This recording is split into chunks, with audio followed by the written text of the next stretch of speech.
함께 사도신경으로 신앙 고백하도록 하겠습니다.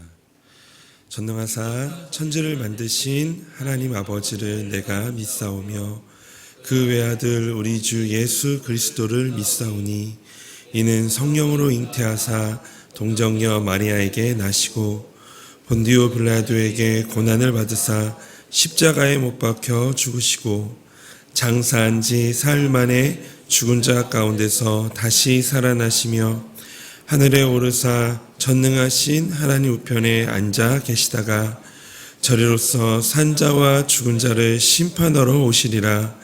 성령을 믿사오며 거룩한 공예와 성도가 서로 교통하는 것과 죄를 사하여 주시는 것과 몸이 다시 사는 것과 영원히 사는 것을 믿사옵나이다.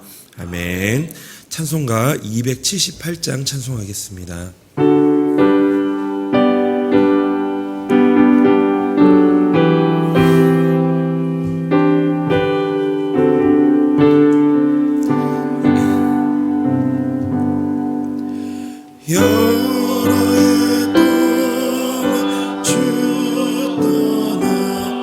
세상 연락을 줄이고 저 흉악한 죄에 빠져서 주 은혜를 잊었네. 오 사랑의 예수님,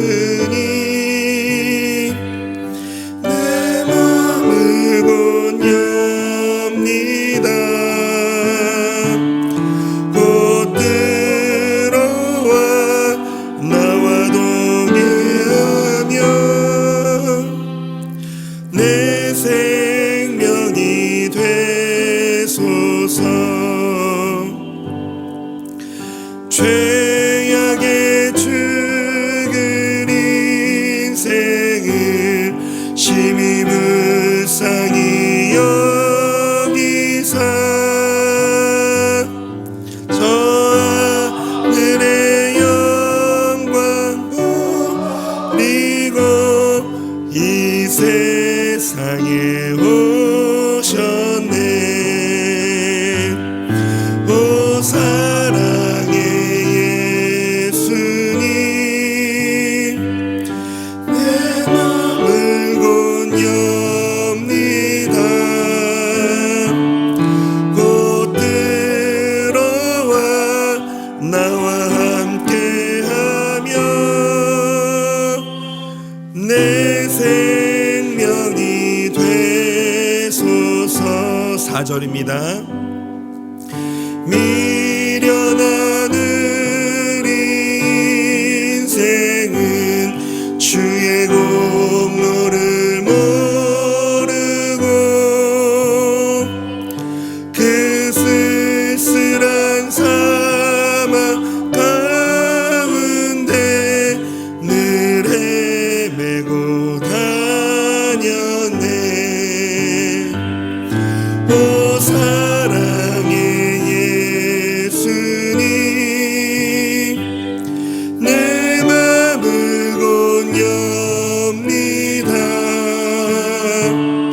곧 들어와 나와 함께하며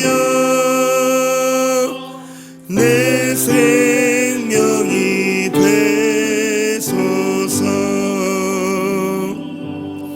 아멘. 우리 하나님 말씀 함께 보겠습니다. 오늘 하나님의 말씀은 예레미야서 13장 8절에서 11절까지의 말씀입니다. 예레미야서 13장 8절에서 11절까지의 말씀, 우리 한 절씩 교독하도록 하겠습니다. 여호와의 말씀이 내게 임하니라. 이르시되 여호와께서 이와 같이 말씀하시니라. 내가 유다의 교만과 예루살렘의 큰 교만을 이같이 썩게 하리라. 이 악한 백성이 내 말 듣기를 거절하고 그 마음에 완악한 대로 행하며 다른 신들을 따라 그를 섬기며 그에게 절하니 그들이 이 띠가 쓸 수 없을 것 같이 되리라. 여호와의 말씀이 띠가 사람의 혈의에 속함 같이 내가 이스라엘 온 집과 유다 온 집으로 내게 속하게 하여 그들로 내 백성이 되게 하며 내 이름과 명예와 영광이 되게 하려 하였으나 그들이 듣지 아니하였느니라. 아멘. 저희가 이 예레미야서 선지서를 계속 보고 있는데요. 예언서 선지서를 보고 있는데요. 이 하나님의 종인 예언자들이 하나님의 말씀을 선포하는 방식에는 두 가지 방식이 있다라고 합니다. 하나는 제가 지금 말씀드린 것처럼 입으로 선포하는 이 언어적인 방식이고 또 다른 하나는 이 상징적인 행동을 통해서 보여주는 비언어적인 방식이 두 가지가 있다라고 합니다. 전자는 이 귀로 듣는 말씀이라고 한다면 후자는 눈으로 보는 말씀입니다. 하나님께서 이렇게 시각적인 방법으로 이 말씀하시는 이유는 거듭되는 심판 예언에도 불구하고 이 마음의 문을 열지 않고 받아들이지 않는 이런 사람들을 위해서 이 보다 생생하게 이 마음에 와 닿을 수 있도록 예언을 주시기 위해서 이렇게 눈에 보이는 말씀으로 상징적인 행동으로 하나님께서 말씀하여 주고 계십니다. 우리는 이런 이 예언의 방식을 통해서 자기 백성을 사랑하시되 끝까지 사랑하시는 이 하나님을 우리는 발견하게 됩니다. 하지만 당시 이 유다 백성들은 이런 이 끝까지 사랑하시는 이 하나님의 외침에도 불구하고 전혀 회개하지 않았습니다. 그런 그들에게 오늘도 하나님은 포기하지 않으시고 말씀해 주십니다. 더불어 은혜로 하나님의 자녀가 된 우리에게도 동일하게 포기하지 않으시고 오늘 또한 우리에게 말씀해 주십니다. 이 새벽을 깨워 이 말씀의 자리에 나오신 우리 성도님, 이 시간 하나님께서 밝히 보여주시는 말씀의 은혜가 있기를 소망합니다. 우리가 함께 읽지는 않았지만 이 앞에 13장 1절부터 7절에서 하나님은 이 선지자 예레미야에게 이 배로 만든 띠를 새로 사서 허리에 띠를 띠고 이 물에 젖지 않도록 하라고 말씀하십니다. 이 물에 젖지 않는 띠는 하나님과 언약 관계가 있던 유다 백성을 상징합니다. 그들은 하나님께 사랑받는 거룩한 자녀들이었습니다. 다시금 하나님은 예레미야에게 그 허리띠를 저쪽에 있는 이 유브라데 강가의 한 바위 틈에 숨기라고 말씀하셨습니다. 그리고 여러 날 후에 숨겨놓았던 허리띠를 다시 가져오게 합니다. 그런데 그 띠는 그동안 썩어서 도저히 쓸 수 없을 정도로 변해 있었습니다. 하나님은 이 허리띠 상징을 통해 무엇을 말씀하려고 하셨을까요? 이 허리띠는 이스라엘 백성, 이 유다 백성이라고 이렇게 상징한다라고 말씀드렸는데 그 썩어져 버린 이 허리띠. 이 허리띠가 썩은 것은 이스라엘 백성이 하나님을 떠나 이제는 쓸모없는 존재가 된 것을 나타내 주고 있습니다. 사실 이스라엘 백성은 하나님의 선택으로 복과 은혜를 받은 사람들입니다. 그런데 그들은 하나님이 주신 복으로 교만해지고 하나님의 뜻을 저버렸습니다. 하나님은 썩은 허리띠를 버리듯이 이 교만하고 쓸모없어진 이 이스라엘 백성들을 버리겠다라고 오늘 말씀을 통해서 말씀하십니다. 유다의 이 교만이 결국은 파멸을 가져오게 한 것입니다. 그렇다면 이 허리띠의 비유 예언이 오늘 우리에게 주는 교훈이 무엇일까요? 그것은 바로 하나님의 자녀가 항상 경계해야 할 것은 바로 교만이라는 사실입니다. 9절 10절은 유다가 타락하고 부패하여서 하나님께 버림을 받게 된 원인이 바로 이 교만이라는 것을 이야기해 줍니다. 9절 10절 말씀입니다. 여호와께서 말씀하시니라 내가 유다의 교만과 예루살렘의 큰 교만을 이같이 썩게 하리라. 이 악한 백성이 내 말 듣기를 거절하고 그 마음에 완악한 대로 행하며 다른 신들을 따라 그를 섬기며 그에게 절하니 그들이 이 띠가 쓸 수 없음 같이 되리라.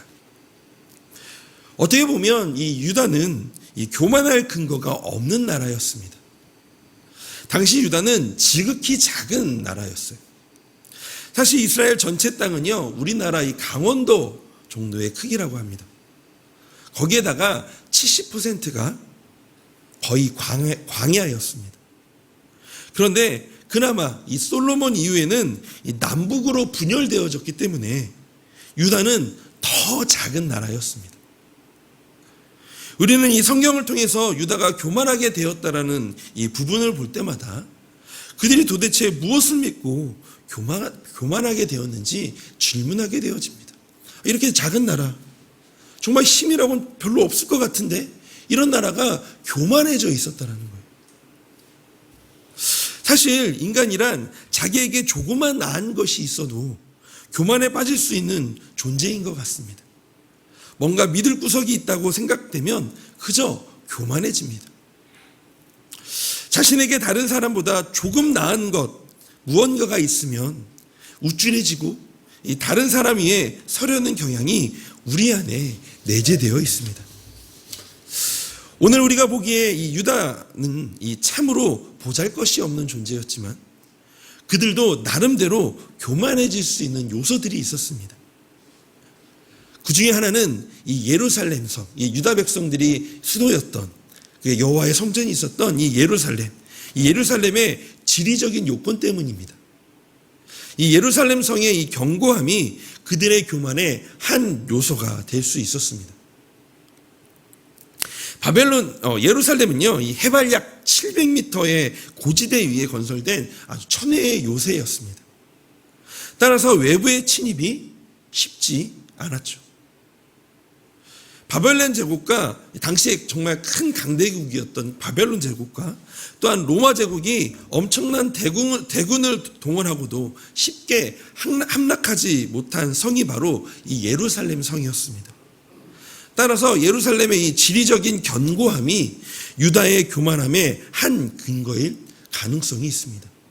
왜요? 아무리 우리가 누구가 쳐들어와도 우리를 막을 사람이 없다. 우리는 뭐든지 막는다. 우리를 대적할 사람이 없다. 이렇게 자신들에게 생각할 수 있었겠죠. 또 하나는 영적인 요건 때문이었습니다. 유다 백성은 하나님의 선민사상을 갖고 있었습니다. 그들은 하나님의 백성으로서의 본분을 다하지 않으면서도 자신들이 하나님의 선택받은 백성이었다라는 이 사실에 매우 큰 자부심을 가지고 있었습니다. 그리고 그러한 자부심은 교만으로 발전하게 되어집니다. 즉 그들은 자신들이 하나님께 선택받은 민족이기 때문에 하나님이 무조건 지켜주실 거야 라는 막연한 생각에 사로잡혀서 교만하게 된 것입니다.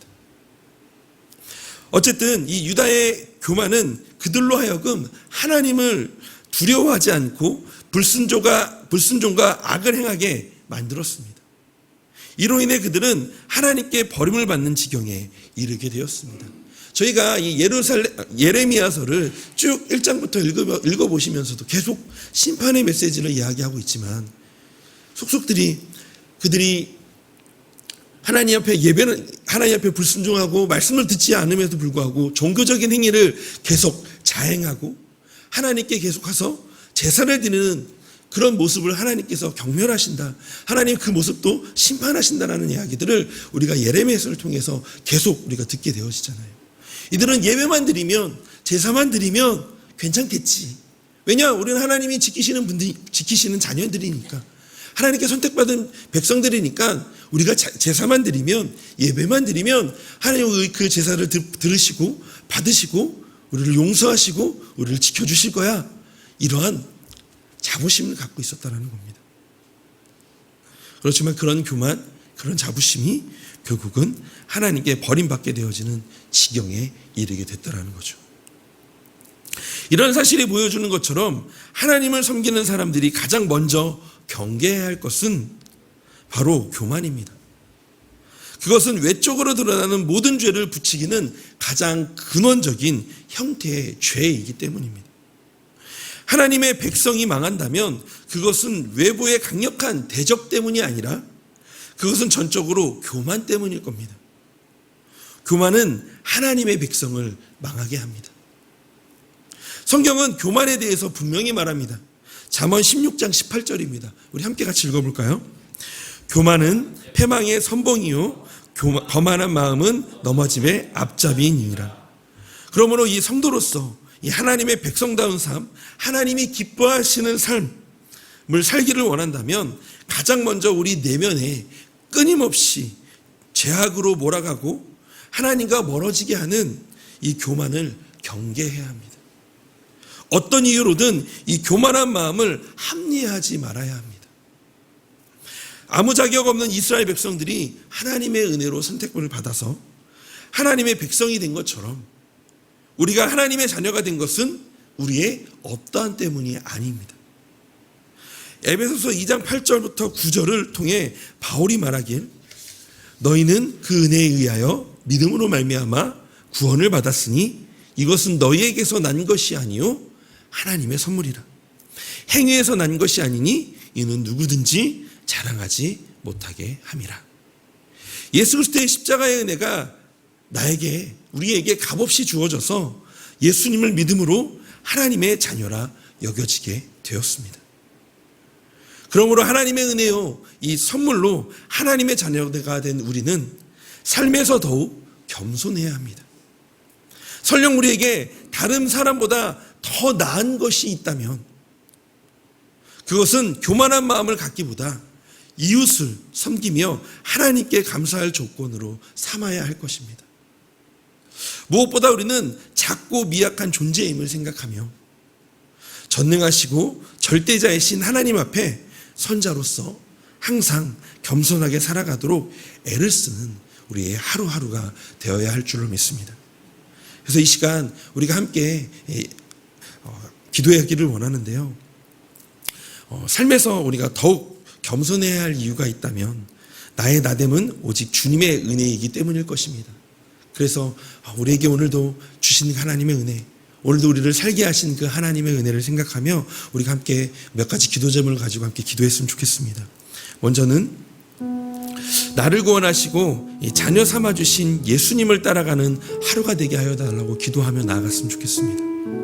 두 번째는 예수를 따라가는 삶 속에서 십자가에서 보여주신 겸손함과 거룩함, 정직함을 배우게 하시고 내 안에 교만함을 벗어버리게 하여 주시옵소서라고 기도하기를 원합니다.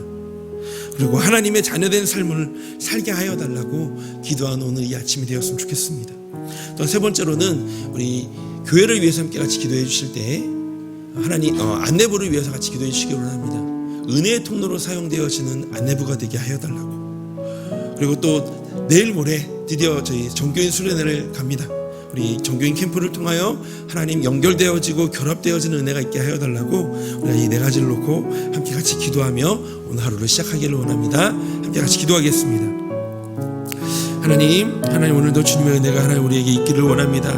하나님 우리가 날마다 겸손해야 할 이유가 있다면 나가 나야 된 것은 오직 주님의 은혜이기 때문입니다. 하나님 그래서 오늘도 나를 구원하시고 자녀 삼아주신 그 예수님을 따라가는 그런 하루가 되게 하여 주시옵소서. 하나님 우리가 그 하나님을 따라 예수님을 따라갈 때에 하나님 그 십자가에서 보여주신 그 겸손함과 거룩하심 또한 정직하심을 배우게 되어주는 줄로 믿습니다. 그 희생을 배우게 되어주는 줄로 믿습니다.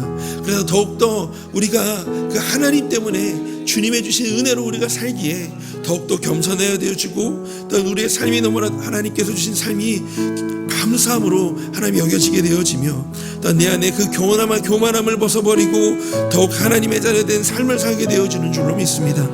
하나님 오늘도 그 교만함을 벗게 하여 주시옵소서. 우리 안에 주신 그 모든 것이 하나님의 은혜임을 기억하며 하나님의 은혜임을 깨달으며 하나님 오늘도 그렇게 한 걸음 한 걸음 예수님을 따라가는 그런 삶을 살게 하여 주시옵소서. 하나님 이 땅에 우리를 위하여서 모든 것을 내려놓고 오신 주님, 더욱더 그 겸손한 자리에 오신 그 주님을 기억하고 우리가 아버지 하나님 주님과 함께 그 겸손함을 따라 나아가는 우리가 되게 하여 주시옵소서. 오늘 하루도 주님을 따라가는 하루, 주님과 함께 복된 하루 되게 하여 주시기를 소망합니다. 오늘도 주님께서 이끌어가 주실 줄로 믿습니다. 하나님 우리 가운데 인도하여 주시옵소서.